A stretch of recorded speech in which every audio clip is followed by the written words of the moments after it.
what? Third session or second session? Third session of presentations. Thank you all for staying and listening to your fellow compañeros. So this is Doostani Reza from the University of Cologne, Germany. 15 minutes. Yeah, very good. So today I would like to tell the story of propelling domain walls. And before that, I would just like to give a very, very small introduction on what is an active matter, which would be relevant. So basically, active matter would be any matter with particles who consume energy and propel, self-propel. And for example, it can be considered as cars in a traffic, or for example, the birds, the flock of birds, or for example, bacteria and so on, where each individual, for example, in this case, the cars, they consume energy and then they move, basically. And they interact with the other cars and so on. And also, for example, the same for the flock of birds, which is, there is a famous Vichek model which describes such a behavior. Okay? Now, the main question that I want to answer is that can we realize such a system like active matter in magnets or in solid state? Basically, so we have some spins, dancing, moving, and so on. And the main question is that. And to realize, we consider a very small, very simple model. So I consider a chain of one-dimensional chain of spins, which can be introduced, for example, by this XXZ Heisenberg interactions and the some anisotropy term, which we had, for example, in Friday also, but here I am talking about the micromagnetic model. Okay, so this is XXZ, obviously, because X and Y components interact the same and differently from the Z components. Very good. So I have some classical spins. Very simply, I define them by the angle phi and theta, where the phi is the angle of the XY in the XY plane, and theta the angle, the polar angle, basically. And I choose my parameters J and this delta to be positive, so that I have an anti-ferromagnet in XY plane and ferromagnet in Z-axis. Yeah. And okay, so very simply looking at the ground state of such a system, I would get the Z component having this formula, and this can be realized in this plot, where in this region of this delta 2 of the anisotropy term, we can have the ferrimagnet, basically, which is anti-ferromagnet in XY plane and some finite tilting in the Z-axis. And this is basically where I want to tell my story in this region. Looking at the Hamiltonian, one realizes simply two very basic ideas. First of all, it is Z2 symmetric. That's also why you have this plus minus in the SZ. And also, the Hamiltonian is invariant under the rotation along the Z-axis, or it has the SO2 symmetry. And the symmetry is spontaneously broken, which leads to the existence of the ghost zone modes. However, so whatever I have in this Hamiltonian, this is in equilibrium, so we are not supposed to have any perpetual motion. So you can't have these ghost zone modes, rotational ghost zone modes here. So what I do to activate this ghost zone mode, simply I just send it out of equilibrium by some external field, which is coupled to the Z component of the spin. And this external field has this characteristics that it is oscillating in time with some amplitude, and it also is staggered, meaning that the even and odd spins have different amplitude, or G factors, for example. Very good. And looking at the dynamics of such an Hamiltonian, I use the LLG equation, which Landau-Lifshitz-Gilbert equation, which consists of two terms. Basically, the first term tells me about the precession of the spins around some B effective, which is just the functional derivative of this Hamiltonian with respect to S. And there is this Gilbert damping term, which makes the spin lose angular momentum, so that eventually this S rests with B effective. Very good. So doing some calculation, one would get to this point where we have phi dot equal to some parameters here, where phi dot basically is this rotational spin or characterizes my Goldstone mode. And one thing that I would understand from here is that sine of SZ dictates the rotation that the spin are basically rotating. And one could ask this very simple question of, okay, so if that is correct, then what happens in the case of a domain wall in the SZ? As I said in the previous slide, here with SZ being positive, spins rotate in one direction, and here they rotate in the other direction. And so to understand this, imagine you have a rope, and then you're twisting your hands in different directions. And then the question becomes, what happens exactly at the center of the domain wall? Well, that is what we call as dynamical frustration. And the question becomes, how does this frustration become resolved? Well, what we realized is that here I showed the SZ in the x and time. And you can see that the center of the domain wall starts to move with a constant velocity. So that is one way of resolving this frustration. Another way of resolving this frustration is something that we call localized domain wall. As you can see, the domain wall stays here, and after each period, it sends out pulses of magnetization to the left and to the right, which is not the focus of this presentation. So the main focus would be on the moving domain wall. And a characteristic of this movement, one can look at the velocity, and this velocity is proportional to the amplitude of the drive, basically. Yeah, so one can plot v as a function of b0, and you can see this linear behavior, at least for the small b0, which is also what we focus on, very small amplitude of the drive, for damping constant going to 0. And as this amplitude of the drive becomes more and more, we see some deviation from this analytical line. These are numerical stuffs. And one can see that for very high B0, we get these localized solutions that I was talking about for different parameters. Okay, now I want to learn more about this whole system. One thing that I need to mention also is that the direction of motion of these domain walls is chosen by spontaneous symmetry breaking, which can be realized, for example, for some small fluctuations in this angle phi that I was talking about. And this is basically what we call as this active magnet. Basically, we consider these domain walls which move freely to the left or to the right as our active agents. Very good. Now I want to see what is the dynamic of these domain walls. What if I have a lot of these domain walls and I evolve them over time? I want to see what will happen. Well, I start from a quench, from a full anti-ferromagnetic case with small fluctuations, and I want to see how the system evolves.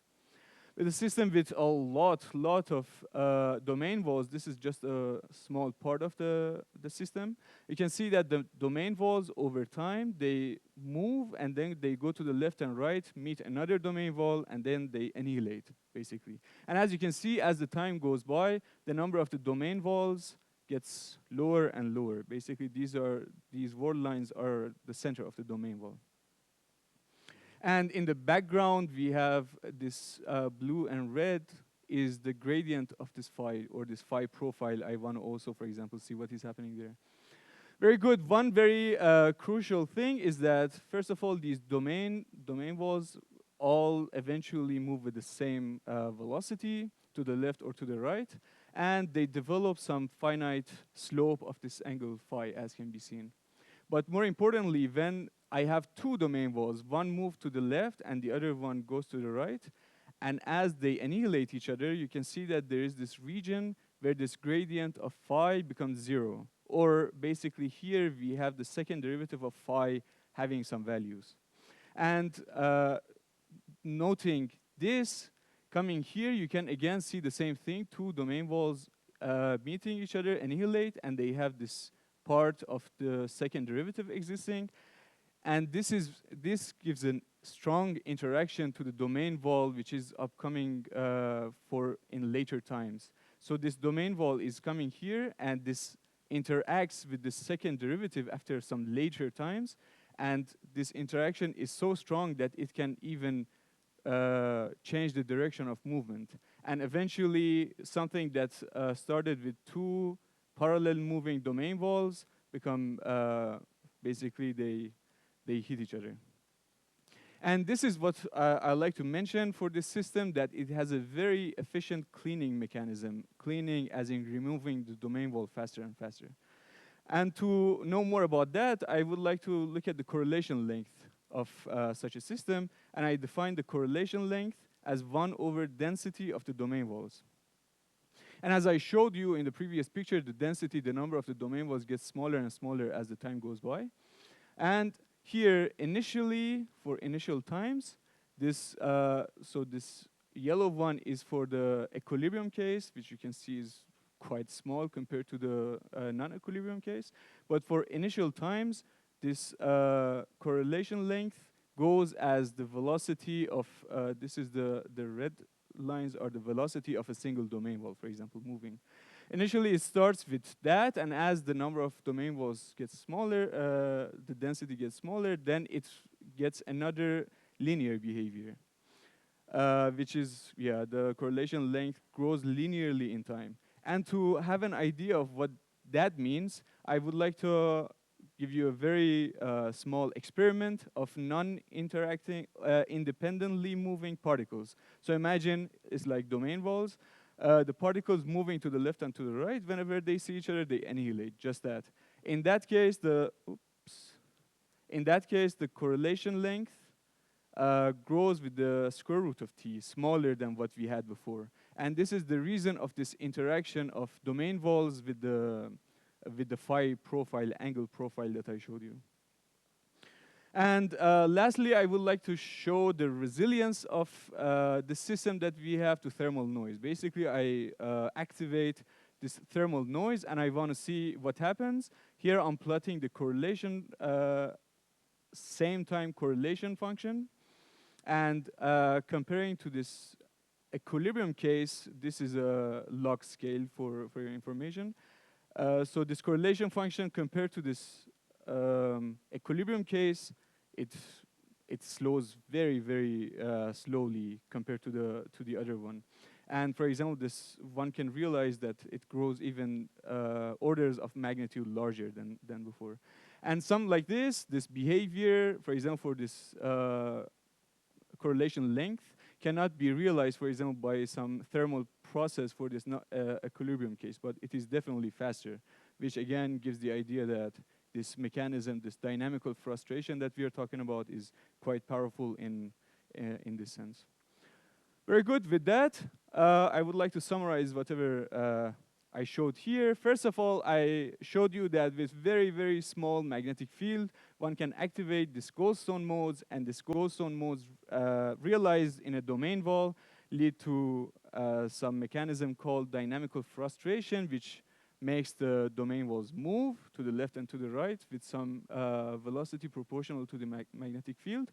And also, we realized that the correlation length grows linearly in time, which is faster than, for example, non-interacting with the angle phi case. And in the end, I showed you that this correlation length is resilient to thermal noise. And with that, I would like to thank you for your attention and finish my talk.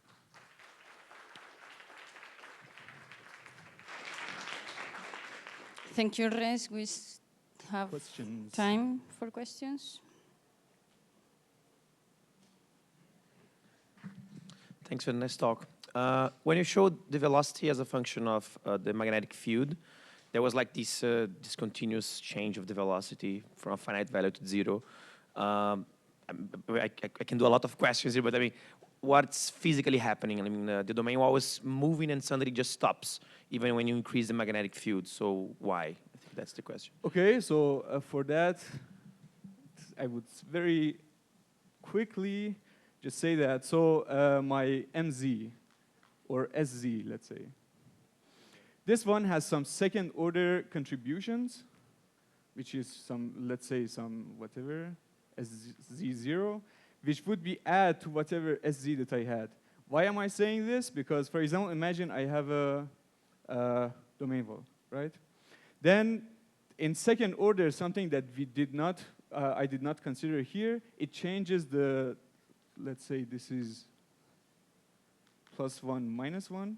It changes the SZ to some higher values, yeah?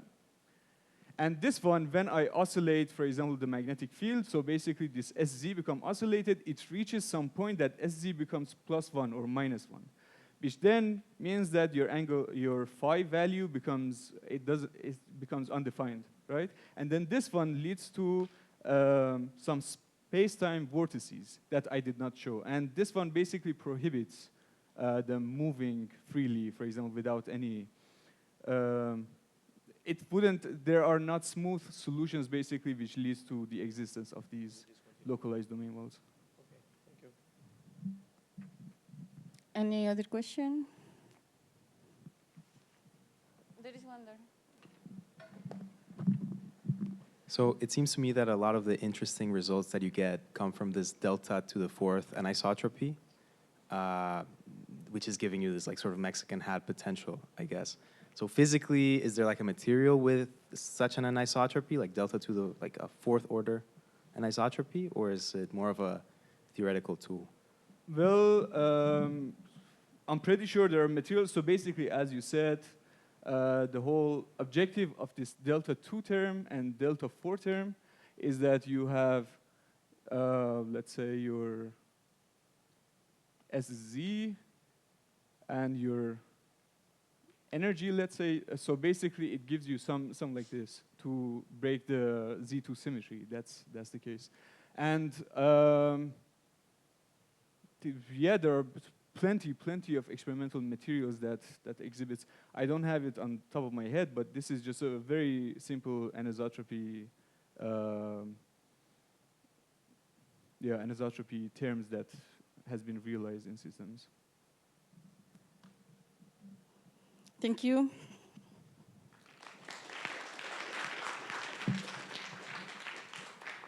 Now, Jazmin.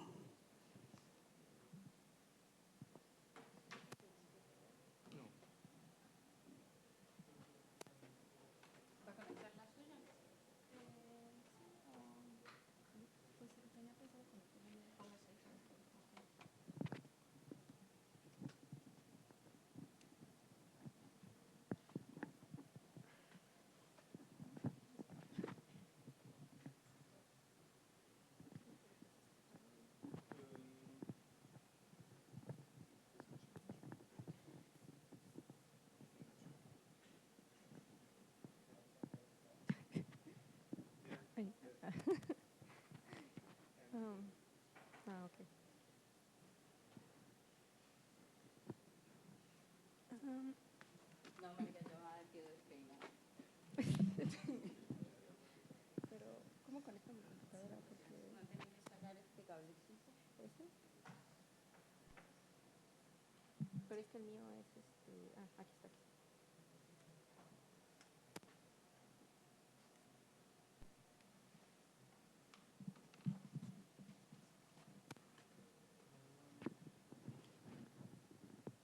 Y todo lo demás se queda igual, ¿verdad?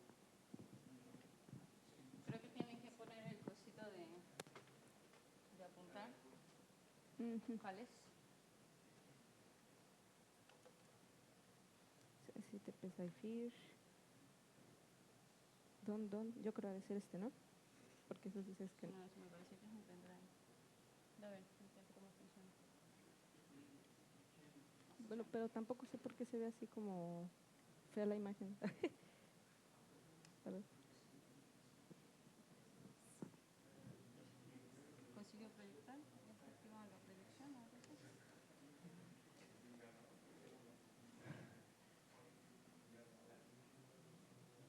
Mira, ahí está. Ahí está. Más o menos se ve bien. ¿Se sabe cómo que... Do you know how to make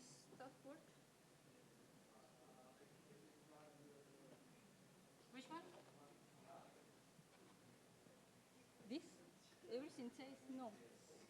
This one maybe? Yeah, it looks like this one, no? Dice no. It says no. Okay. No, The it looks like ICTP. a pen drive. I think it's Logi, or what it says here. It's Logi. This one. Okay. I'm so sorry. ICTP. Come. Okay. Okay.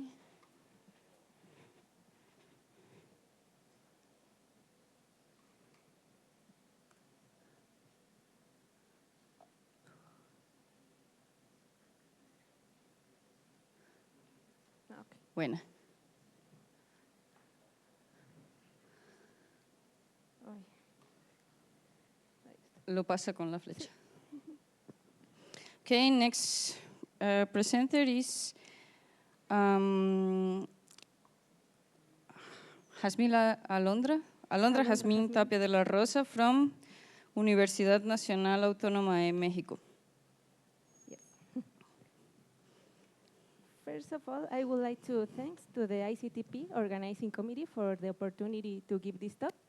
I am a PhD student at Physics Institute in Mexico City. And today, in this presentation, I would like to show you how floquet theory can be used to engineer the topological bands in bidimensional semiconductor heterostructures. So I just like to begin this presentation with the main question of this work. And this question is, can we realize the predicted topological phases in TMD heterobilayers using non-equilibrium methods?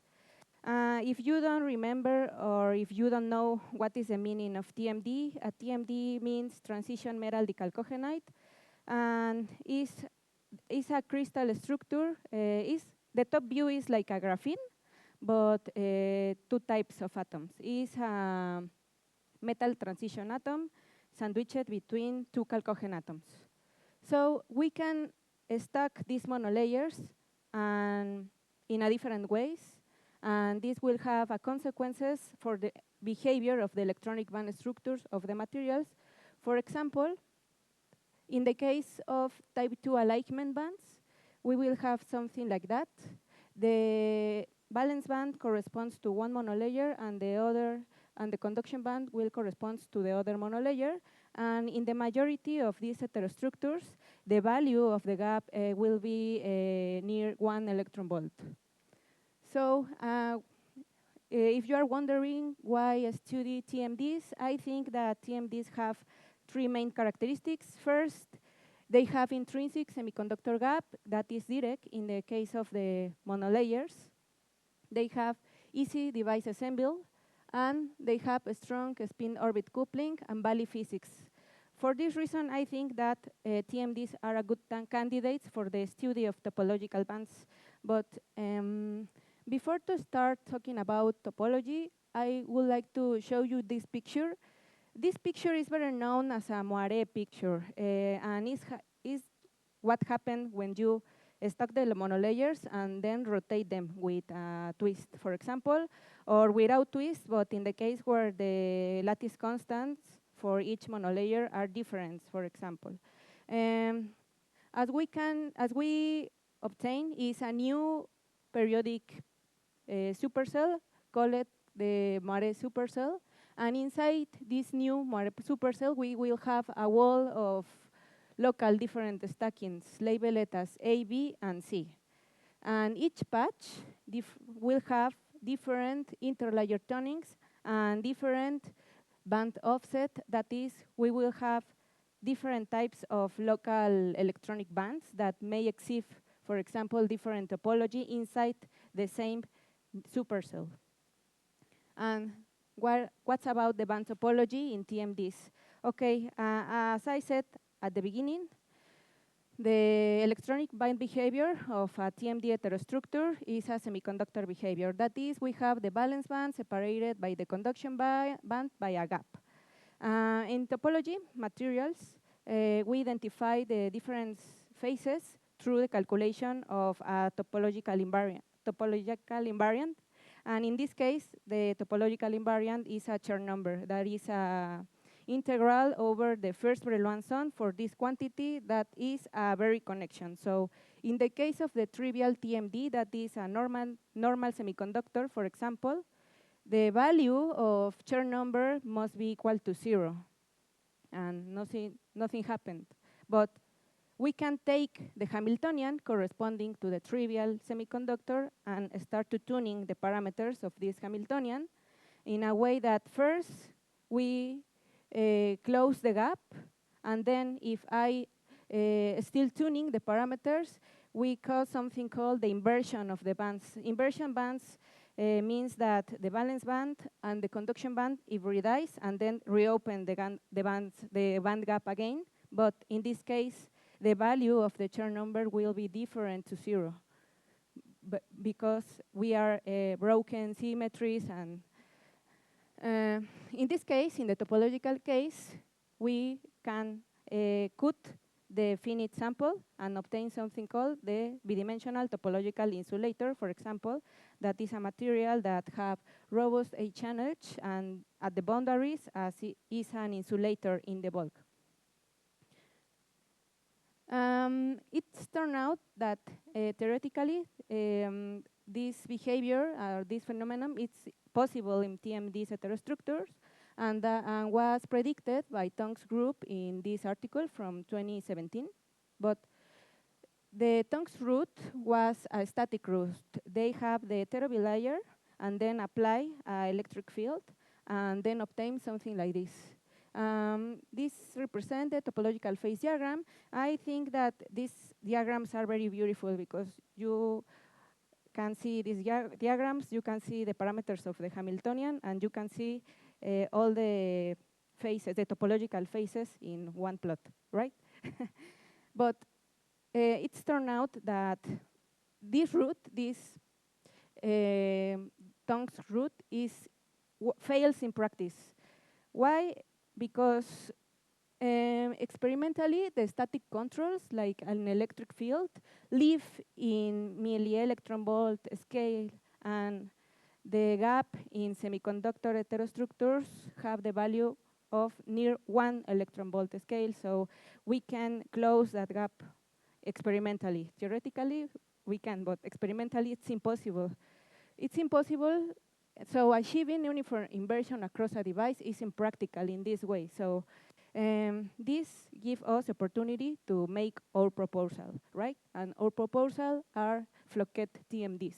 I don't have the time to explain all the details of Floquet theory, but essentially that you have is we are going to irradiate the heterostructure with periodic light, and that means the Hamiltonian becomes periodic in time. And this is the same that have this new direction, Floquet direction.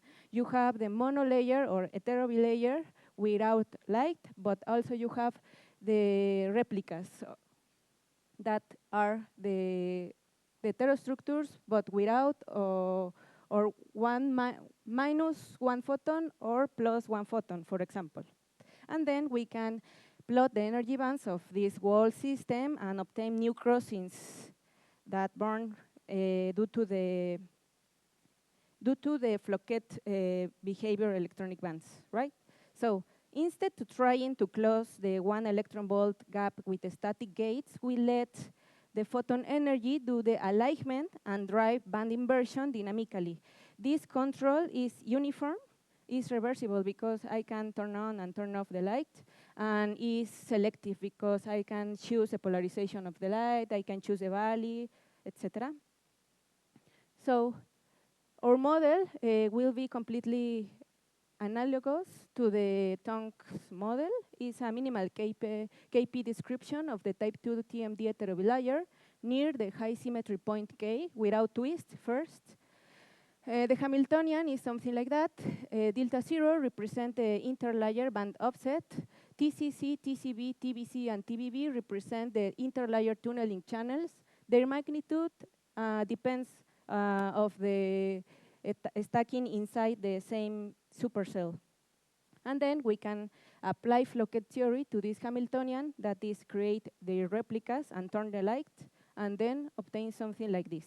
These represent the Floquet block bands in the case where the frequency of the photon is larger than the interlayer band offset. And here we can see that these frequencies produce new crossings between the equilibrium bands, that is the black bands, and their single photon replicas, that is the blue and red bands. And these crossings can produce topological phase transition without the need to close the semiconductor gap. I forget that gap. I obtain new gaps with Floquet theory. So here I present the first results. This is the topological phase diagram for the conduction sector bands in the antiparallel stacked case. In the case of tungsten diselenite over molybdenum diselenite heterobilayer, here you can see the value of the Chern number, the value of the intensity of the light, and the value of the frequency of the photon. Here I present the topological band gaps and the frequency range where bands have Chern number different to 0 are hard-layered in these cases. But my supervisor wanted we make the things more interesting, and that implies we have to twist the monolayers.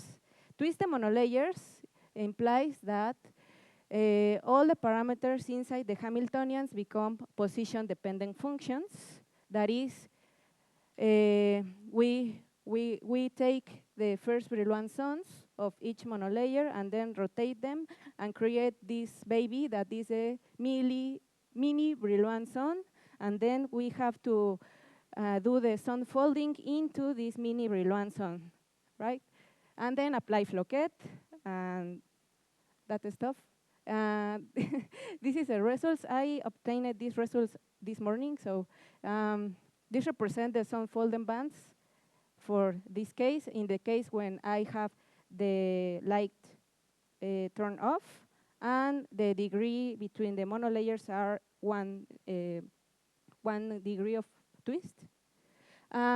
Here you can see the valence band and the conduction band are localized in with the charge densities in different localizations inside the first Brillouin zones.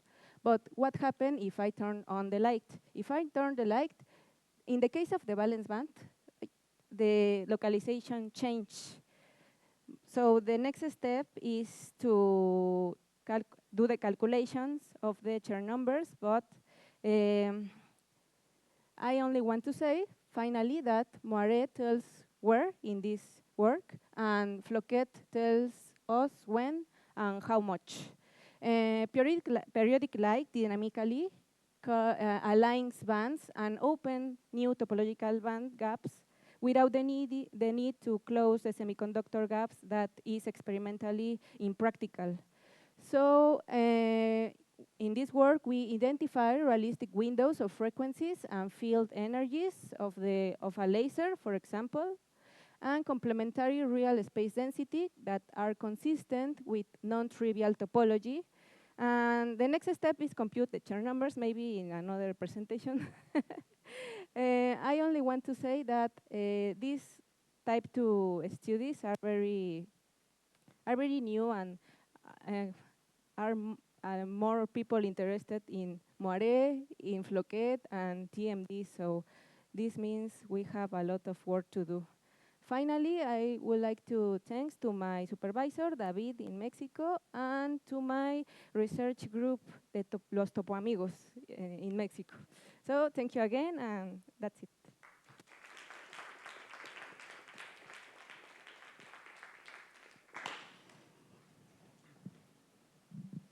Thanks for the nice talk.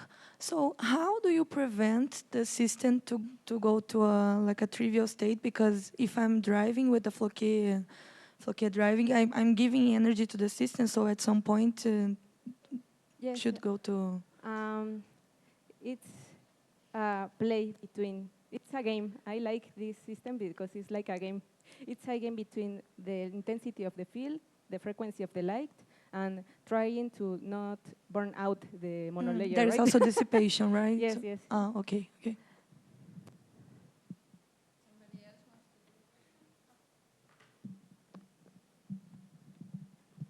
Thanks for the talk. It was really great.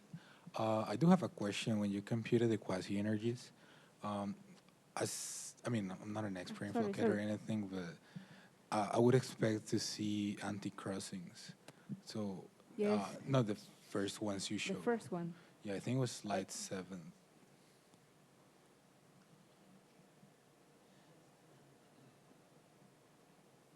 Here.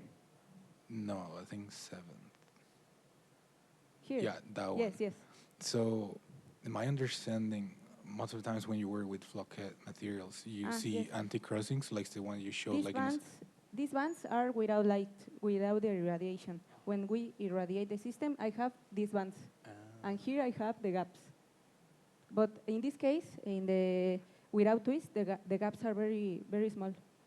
These gaps can be crecer with the twist. And my second question is for this one, when you have the gaps, what is the parameter that enhances how big or small is the gap?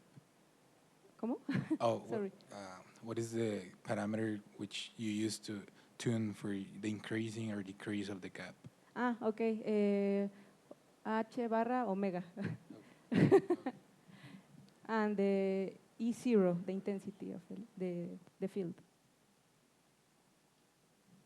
Thank you. Lucas Gabriel. Rabelo, Lucas Gabriel.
I don't know how to use this shit. Ahí está. Meu Deus, quanta coisa.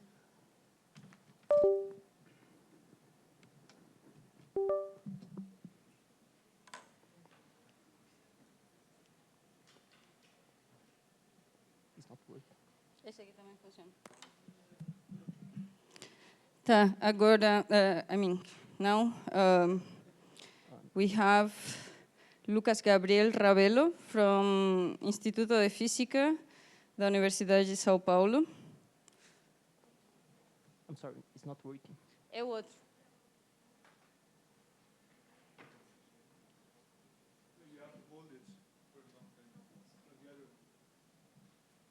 Ó, aqui vai para frente.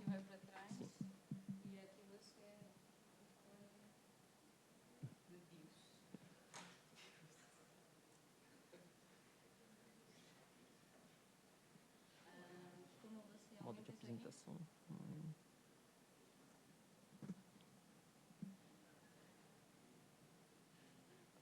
Okay. So hello everyone, my name is Niclas Heinsdorf. I'm a PhD student under the supervision of Professor Eric de Castro e Andrade at the University of São Paulo, and today I'm going to talk about condo screening and random singlet phases in highly disordered systems. So I'm not going to talk about physics out of equilibrium. My equations will not have time dependence, but I think it's a nice problem to discuss here with you anyway. So let me start. Here's a brief outline of this talk. The motivation is metal insulator transitions in doped semiconductors. Then I'll introduce you our model to describe this phase transition, which is the two-impurity condo problem. Then I'll discuss two limiting cases, which is the random singlet regime and the single impurity condo regime. Then I'll combine these two regimes in a two-fluid model, and conclusions in next steps. So, well, so here, our work is motivated by the metal insulator transitions in doped semiconductors. And for simplicity, we consider this the simplest possible system, which is p-doped silicon. So we all know that silicon is an N-type, is an semiconductor which has a band gap energy of 1 electron volt. So it has a valence band, conduction band, and has a gap, which is 1 electron volt. So at zero temperature, it does not conduct electrical current. However, if you consider a perfect silicon crystal, which is represented by these black atoms here, for instance, and you introduce some doping, so introduce some phosphorus atoms in this system. So we all know also from basic semiconductor physics that this p atom is just a silicon atom plus an additional electron, which which can be modeled as this wave function here. So essentially, this is a hydrogenic bound state with a radius a star, and that's okay. At very low impurity densities, you can see that you have these p atoms randomly distributed in space, and they interact via these hopping terms, which are exponentially suppressed. So this is a Harry-Flicking approximation. You can show this if you have two hydrogenic bound states. The hopping between them is exponentially suppressed. And these p atoms will behave as localized moments. So that's the essence of this phase. You have these p atoms, which are essentially isolated atoms that behaves as magnetic moments. And this is a Mott state, if you want, because these localized moments interact via these super exchange Heisenberg interactions, which falls exponentially. However, once you introduce more and more p atoms in this system, these wave functions start to overlap, and you form some connecting network, and this behaves as a conduction band. So above some critical concentration, this p-doped silicon will behave as a metal. So there is a critical concentration NC that separates this insulator from this metallic phase. And the important thing here is that even in a metallic phase, you will find some isolated atoms which behave as localized moments. And they will interact with each other via these Heisenberg couplings, J, which are exponentially suppressed, but will conduct with the conduction electrons via these condo couplings, which are also exponentially suppressed. So this is an interesting material because it combines both disorder, which leads to a Anderson metal insulator transition, but it also has these electron-electron interactions, which makes the problem really difficult. So in the insulating side, so this is an experimental signature of this pre-doped silicon. So here, if you take p-doped silicon crystals, here you have several concentrations. So you see that the magnetic susceptibility is diverging at low temperatures. So this is a sign of a non-Fermi liquid behavior, because we all know that a metal has a Pauli susceptibility, it's constant, and in the metallic phase here, you having this divergence. So it's an interesting compound to study because of this non-Fermi liquid behavior. And on the insulating side, we have the Batley theory, which is a model of random singlets. So the way the insulating side, so we have a theory for the insulating side, which is given by this Batley model. So essentially, you look for the, so essentially in the insulating side, you have these local moments, which are very distant from each other. And, okay.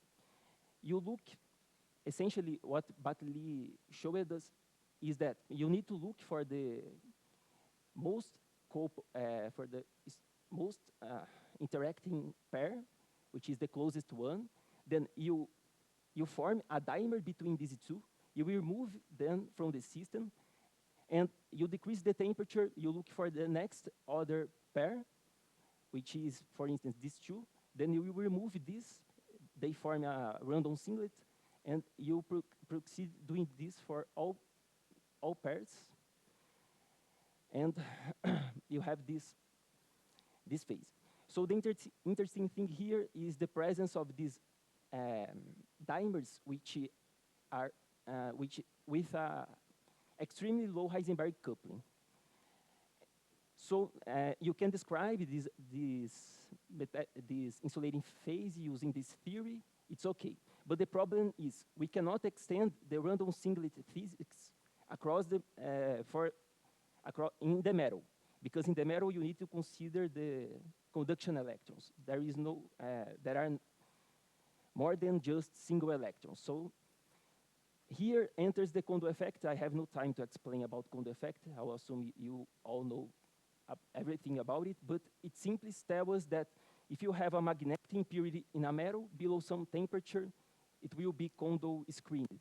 It means that we will lose its spin degree of freedom and form a bound state with a conduction electron, and this kills the spin of your impurity, essentially. So, so motivated by the Batley physics, which gives me these dimers, I know these pairs that works on the insulating side. I propose the two impurity Kondo problem as a model to cross from the insulating side to the metallic side. So essentially, let's take n impurity sites randomly distributed in a volume, and we choose two of them and assume that they form local moments. The remaining will form an electronic bath. So you have this model. I have these two impurities that are coupled between themselves via this Heisenberg coupling, but with the conduction bath via these Kondo couplings. So here is just a question of writing down the two impurity Anderson model. Then you need to apply a Schwieffer-Wolff transformation, and you get this effective model that is essentially the conduction band, the conduction bath, these two terms, a Kondo coupling that connects the C electrons with the F electrons, and this direct Heisenberg interaction. So after that, you apply a large N formalism, which is a mean field theory, do some Hubbard-Stratonovich fields. And the interesting thing here is the introduction of these Hubbard-Stratonovich fields, which are BA and BB. So I have two B's connecting impurity A. So it describes essentially the bound state. Okay, so this BA, for instance, is measuring the impurity A being coupled to the conduction path. And the same with BB, and delta is connected with the hybridization between these two Fe electrons. So I need to solve these mean field equations, which are very complicated. So from this mean field Hamiltonian, I write down the mean field free energy, and I derive the mean field equations, which in this case are 4 mean field equations, nonlinear and coupled, which are extremely difficult to solve. But then I introduce some limit, some very smart limit, which is the following. The onset of condo screening will be when when this B field goes to 0, it is essentially an order parameter, because at very high temperatures, I have 2 free spins, so the magnetic impurities are decoupled between themselves, and it's just free spins, and B equals 0. However, below some temperature, they will form a bound state with the conduction electrons, which signals a finite value of these Hubbard-Tretonorovich fields. So at the temperature, when this B's goes to 0, demarks the condo temperature of that magnetic impurity. So I'm doing that, and I get this mean field equation, which is very simple, which gives me a simple criterion for the presence or not, for the competition between condo and random singlet. So I have this delta, which is measuring the correlations between F and F electrons.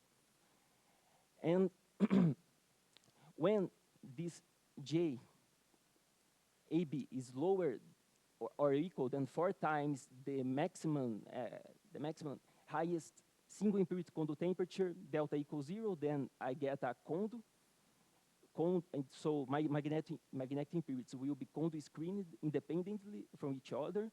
However, for when J is higher than 4 times TK max, I get this random singlet state. So there is a coexistence region where both delta and TK are non-zero, which is this phase diagram. Essentially, I have no time to discuss, I'm sorry, but you can see that it's a very small interval when both delta and TK are different from 0. And this is for a square lattice. It's a very symmetric case. In my highly disordered system, I can simply approximate this. I can simply ignore this coexistence region. So here, I'm sorry, I'll need to just show you my main results, which is, if you consider the magnetic susceptibility of my random singlet region, which is assuming that all pairs, assume there is no condo effect, and you get this susceptibility, which is, if my temperature is greater than delta, then I form a Curie pair. Otherwise, it's a random singlet pair, and the contribution to the susceptibility is 0. So once I do that, I got these curves, and you can see that the susceptibility is diverging at low temperatures with a power law exponent, which is approximately 0.8. So it goes from the Curie value at extremely low temperatures, but it rapidly saturates at 0.8. So on the other hand now, let us consider the single impurity condo problem. So I'm solving the single impurity condo problem for all my impurities. So I take a site, assume it forms a local moment, the remaining are forming a electronic bath. Then I solve this problem, I get 1 TK. Then I go to the next impurity, and I do this for a lots of ensembles. So I have lots of impurities, lots of configurations over disorder. So here you can see that the magnetic susceptibility, in this case, it also diverges at low temperatures, but with a different exponent. So it saturates at an value 0.6, essentially, once you are inside the metal. So my critical concentration here is 0.016. I'm sorry, I did not write this, but 0.016. And you can see that it saturates at 0.6. So I propose a two-fluid model where essentially we compare energy scales. I take my volume, my cube, then I look at the the local moments that have TK greater than 0 or equal to 0. Those sites that have no Kondo effect will form the random singlet fluid. Otherwise, it can form or not a random singlet, because you need to introduce Kondo effect to compete with the random singlet formation. And then you can write down some formula that extrapolate from these two regimes, and you get this final result, which shows that the magnetic susceptibility at very low impurity densities goes from this 0.8. However, once you increase the doping, it goes to 0.6 in a continuous way. So this is our main result, because if you look at the fractional solutions, that sites that are forming random singlets or Kondo, this is smooth. So you see no divergence in this fraction of solutions, and this can, if you look at the experiment, it's essentially what the experimentalists are measuring, because they measure the system at very low impurity densities. It's 1, which for very low impurity densities, in my case, is 0.8. But as you increase, it saturates in a finite value inside the metal. So this is our model. So the twin impurity Kondo problem was able to describe these experiments. Thank you, Lucas. Okay. Niclas? So if anybody wants to make a question to Lucas, you can find them in the hall or something like that. I'm sorry. It's okay.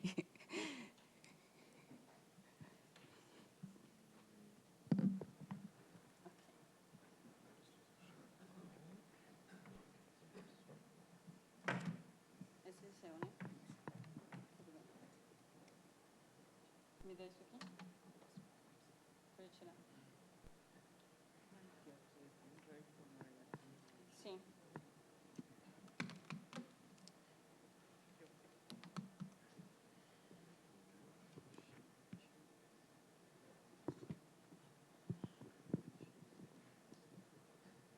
This for the footage? That's okay. I think I advance it. Okay.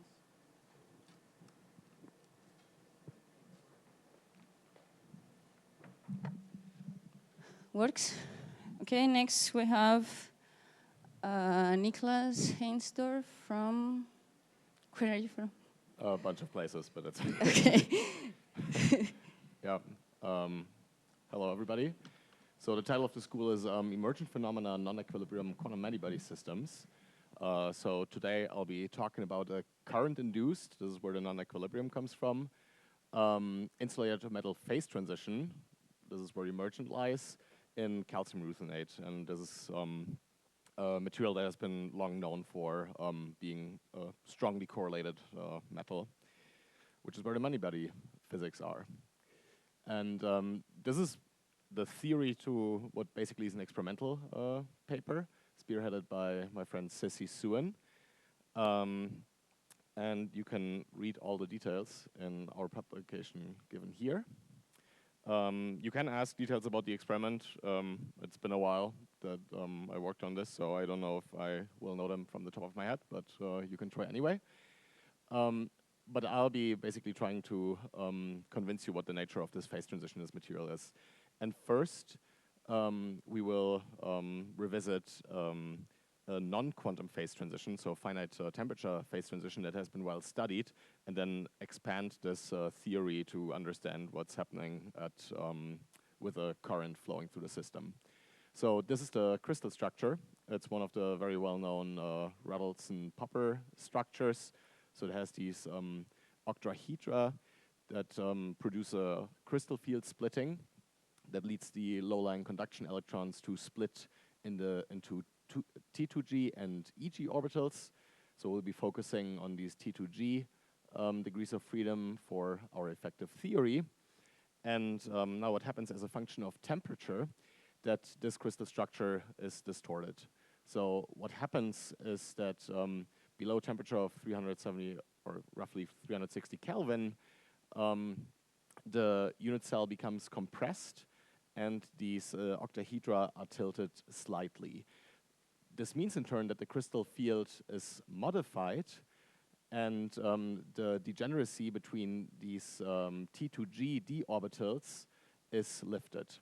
So the phase transition works like that. You start at high temperatures in a metallic phase where all of these T2G orbitals are roughly equally populated, and as you cool down, you arrive in this half-filling scenario where you have to distribute 4 electrons over basically 3 different levels, and you can see that this, because of the modified crystal field, drops below in energy. So this becomes fully occupied, and then this shell is half-filled.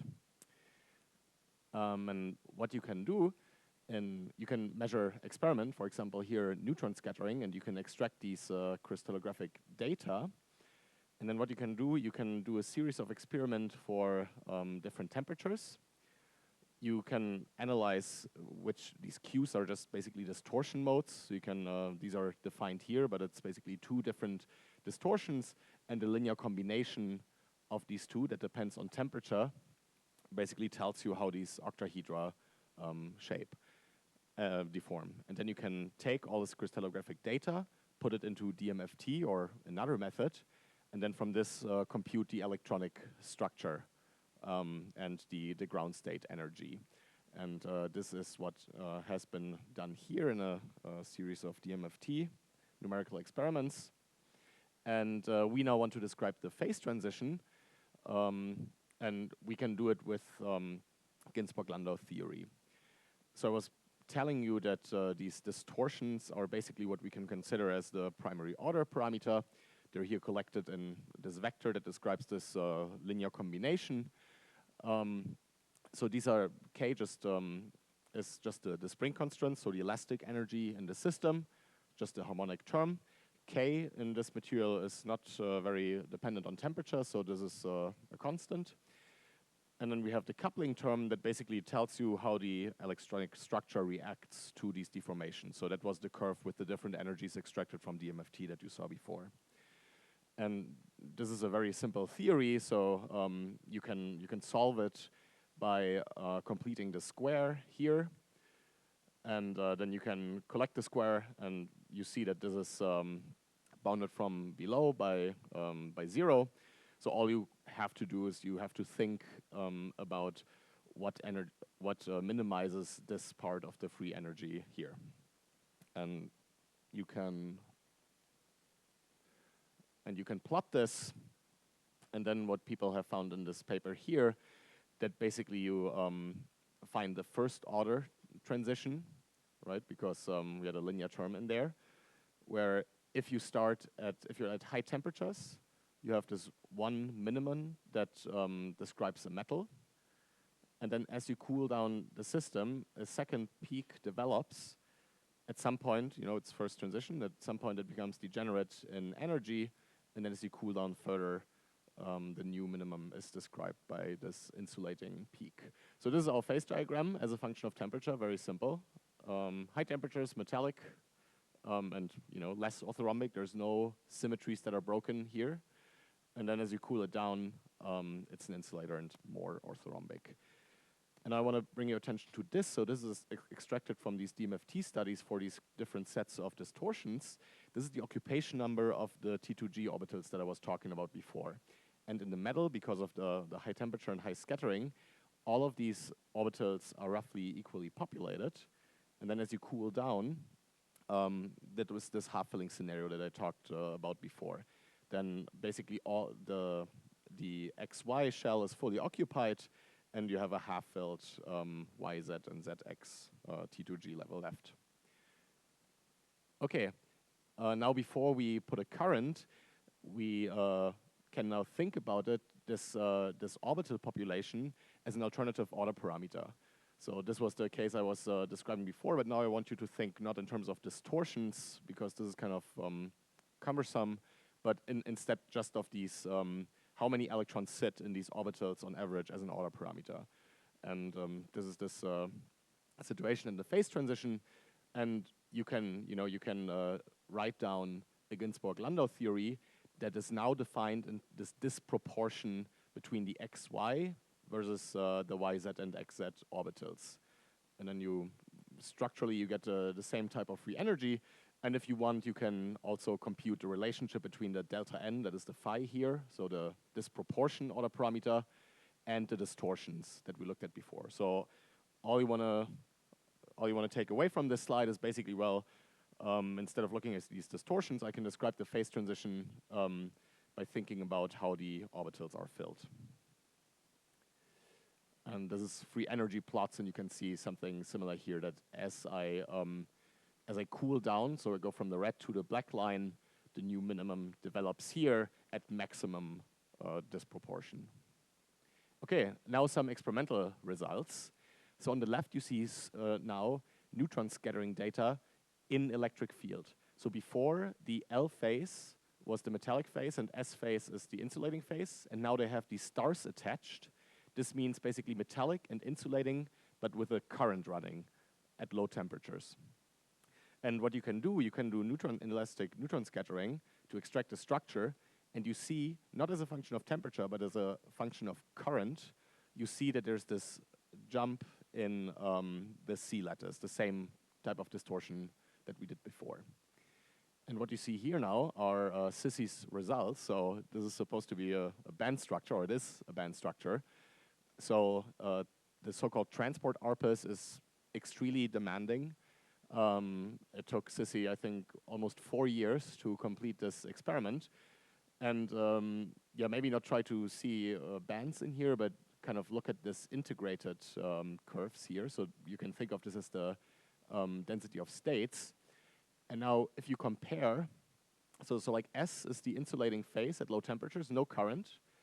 You turn on a small current, S star, it's still insulating, not much changes. But then as you put on more current, you have this phase transition, and this sliver of density of states moves across the Fermi level. So this is the insulator-to-metal phase transition here. So now we have to think about how do we extend our phase diagram from before. So now we have like a new axis that is given by the electric field, and we have to think how to connect these dots. And I mean, I just showed this picture because I think it's really cool to, if you didn't believe me that this is first order, you can literally see it with your eyes. So this is under microscope, and as you put a current, you kind of see, because the refractive index of insulators and metals is different, you can kind of see this coexistence region, which I think is really nice. And this domain wall then goes from the sink to the source. Okay, so without thinking too much about physics, if we want to have such a phase diagram, then we kind of can immediately realize that, well, if I just added, you could look at these distortions that I was showing before and ask, well, are they really exactly the same as the ones that you get from cooling down? And the answer is actually no. But this will actually, adding different distortions here will not get you very far in terms of Ginzburg-Landau, because, structurally it's same, just a linear term plus these spring constants. So if you want a more rich phase diagram, you kind of have to add a second order parameter.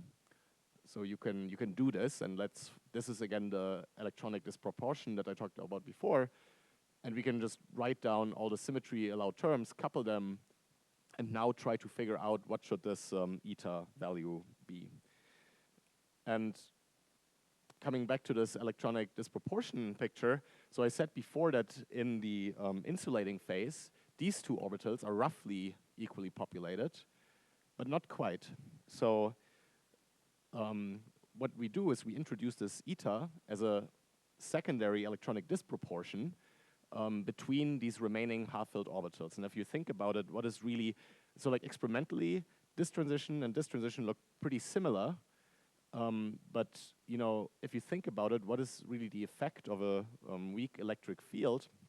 It also repopulates the electronic orbitals, but it does it not anisotropically as temperature would, but it does it in a directed way. So this is where this proportion between the x and the y direction come from.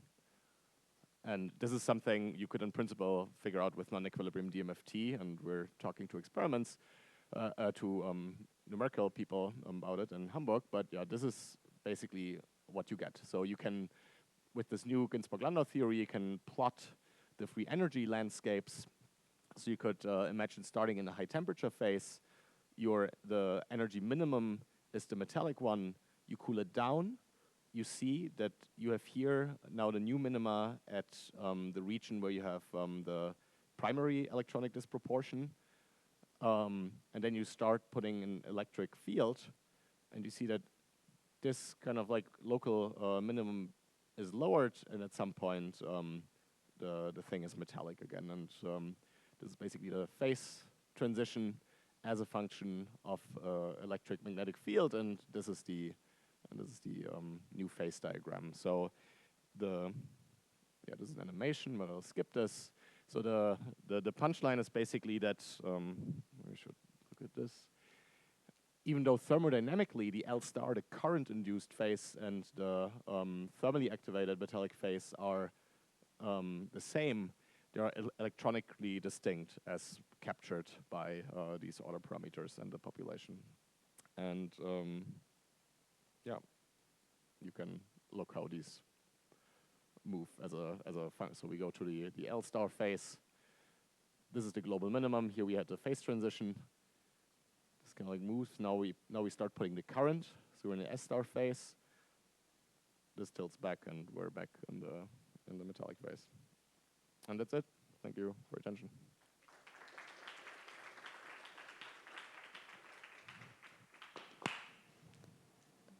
Questions?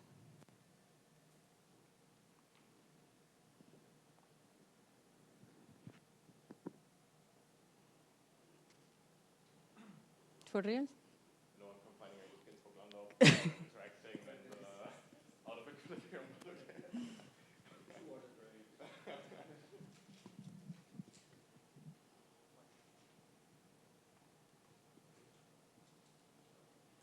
Well, I also don't have questions. Thank you.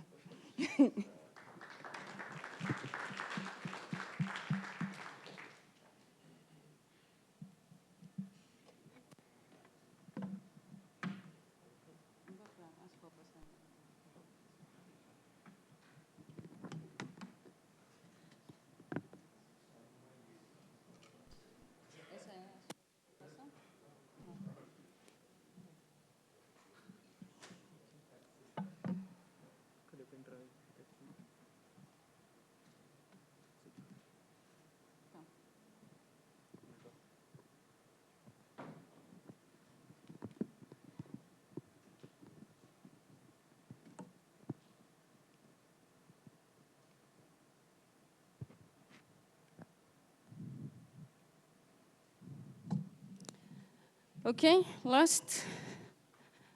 Cool. Last, we have Orion from Instituto de Física de São Carlos. Hi, everyone. Well, I think everyone is tired, so I will try to be somewhat engaging and a little bit quick so we can have our drinking of the start of the weekend. So, of the week, sorry. Yeah. I promise I ended it. It was just some noise, okay? I said week. Okay, so my name is Orion. I'm a master's student at Instituto de Física de São Carlos from University of São Paulo. And today I'm aiming to tell a history about how to approximate quantum thermodynamics quantities of correlated systems using some inspired DFT, density functional theory methods. So, First, telling something about quantum thermodynamics. The main idea of this quite new field is to understand how quantum futures can affect the thermodynamic quantities as heat, work, and entropy. From this, the main goal is to use these quantum systems and try to get some advantage from it, from the energetic point of view. So use quantum systems to build some thermal machines, quantum batteries, and so on. In special, today I'm interested in exploring this protocol. It's basically you cook an initial state, you couple with some bath, it will thermalize and be described by a Gibbs state.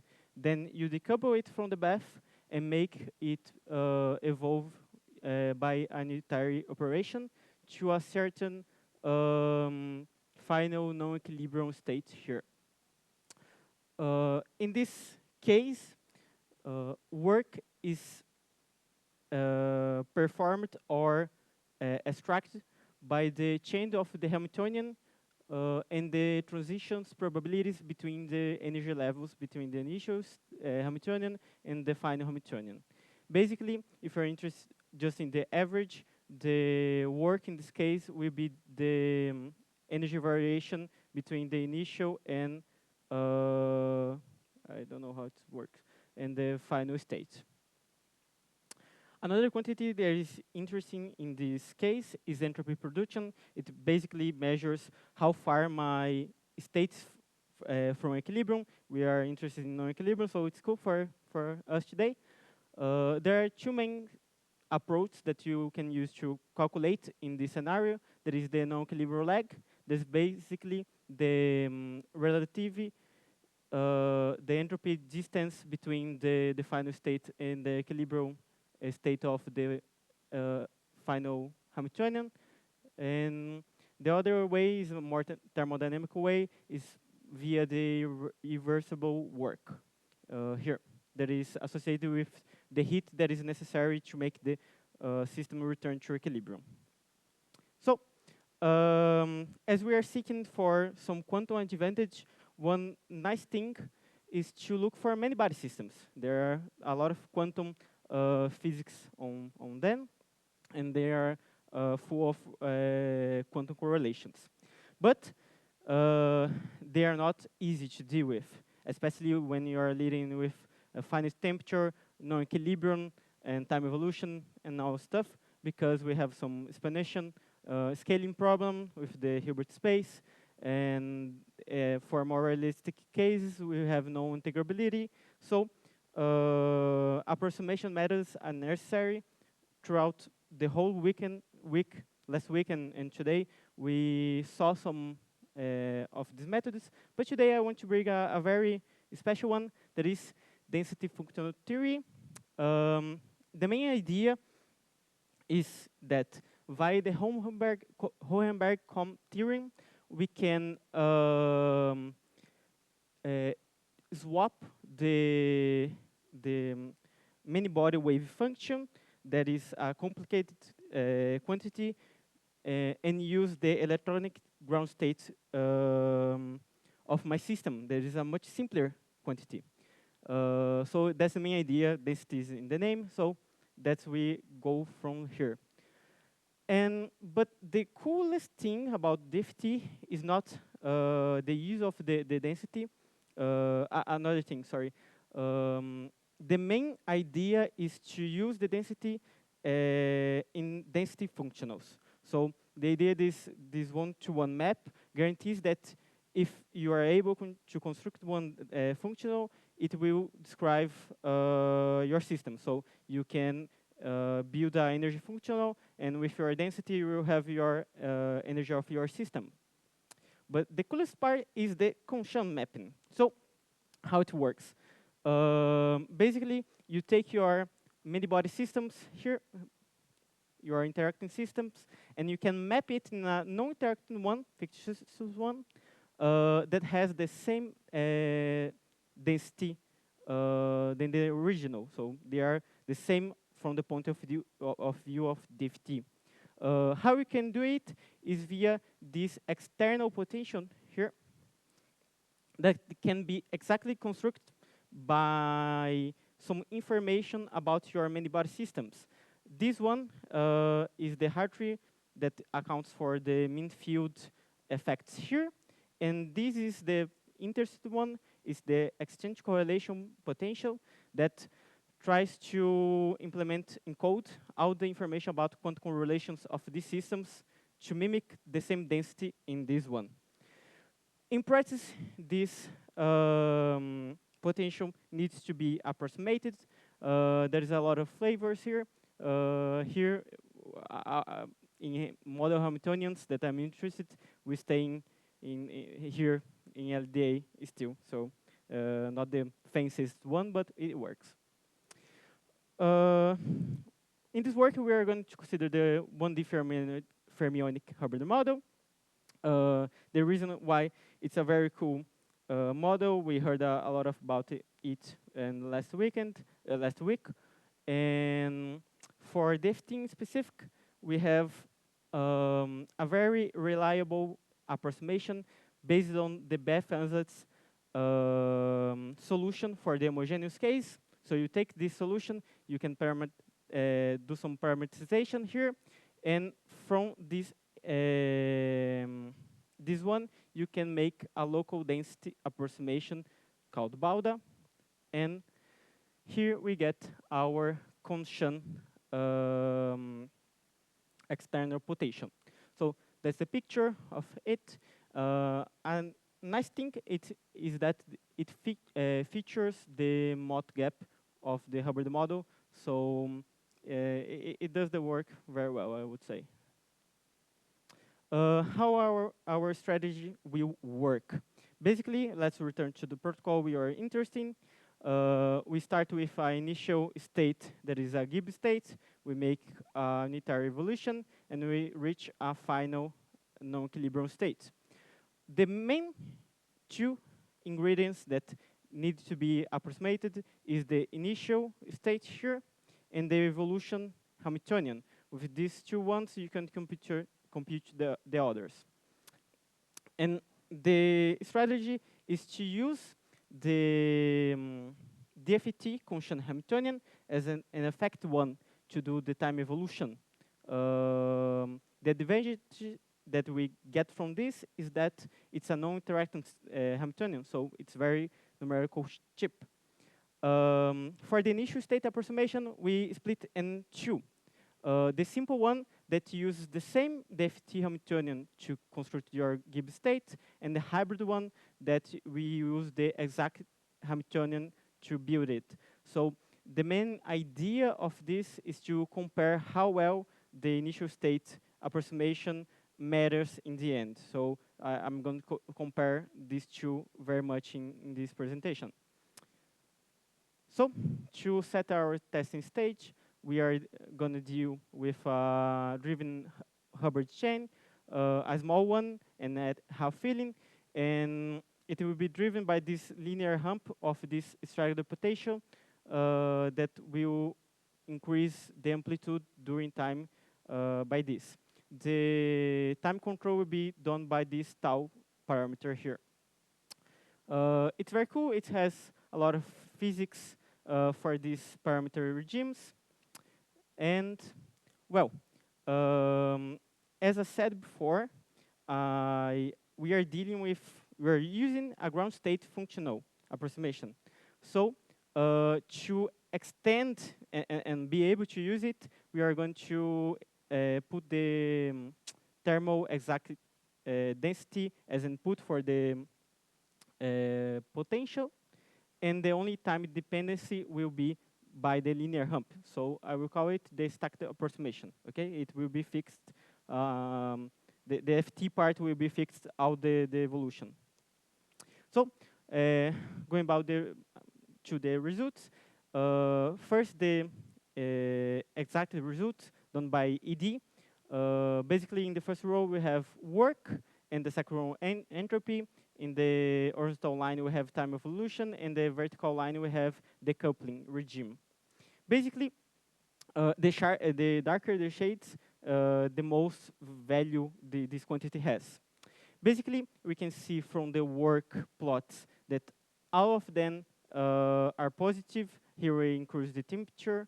So for this protocol, we always the system always provides work. Another cool thing that we can see a pattern is that we have maximum work overall in the weak coupling regime and for adiabatic process, except for this high temperature case here.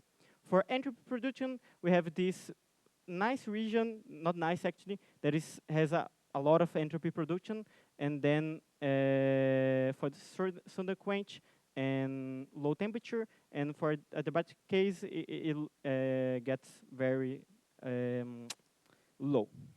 So moving on for our approximations, here I'm going to display the error actually, not the results. So the darker the shade, the more accurate my approximation is. Here it's for work, consider the stacked Balda. So overall, we can see the first one is the simple, and the last one, the second one is the hybrid.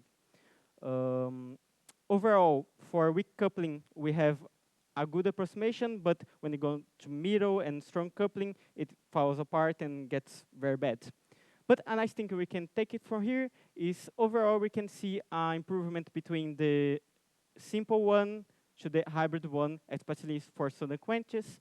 So the better approximation of the initial state is making it worth it.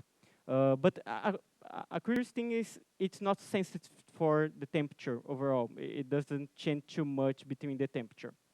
For entropy, the case is a little bit different.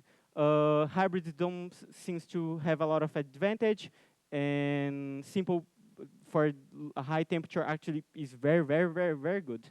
So it seems that these two quantities needs some kind of different approximations overall. And here I wanted to talk about some work in progress that I'm doing. So as I said, we had before a stacked approximation. What we can do to implement some time dependency. Basically, we do a adiabatic LDA. The only change that we have, we take our LDA exchange correlation potential, and we, instead of making it fixed, we put the density, instantaneous density, over all the time through the evolution. So my potential follows the density change during the evolution. And what we get from here is not great, but has a lot of physical meaning. Doing a more complicated thing, it's not worth it. How can we see that the purple regions are the better Balda, and the green regions are better Alda. Overall, for simple, we don't have a lot of advantage, but for hybrid one, how you can understand this is when you have a bad approximation, put time dependency, we'll just carry out some errors, so it will be very bad. But for hybrids, it doesn't get a lot of advantage, but a clear pattern here on work is that for strong coupling, it's more stable. So a point root is that getting a better functional approximation maybe will make a time-dependent approximation worth it to describe this strong region coupling that it uses DFT wouldn't, the static one at least, wouldn't predict well. So the main takeaways, the idea is to approximate quantum work and entropy production of these coordinate systems using some single particle type of approximation, this case using DFT. Good approximation of initial states improves the work very well. Time-dependent effects are very sensitive to bad initial states, and for bad functional approximations, we are using ground state, it's fair. And work and entropy should be having different strategies overall. moving forward, what we're planning to do, we are going to use fine temperature corrections, thermal Bauda to have a better functional, and maybe mix with time-dependent approximations and have good things. That's it. Thank you for your attention. Thank you, Orion. No questions? No questions? No, time is Wrong time? over. And Okay. thank you very much Thank for you. your presentation. Thank you very much for participating of this Bye-bye. session. See you tomorrow. Let's rest.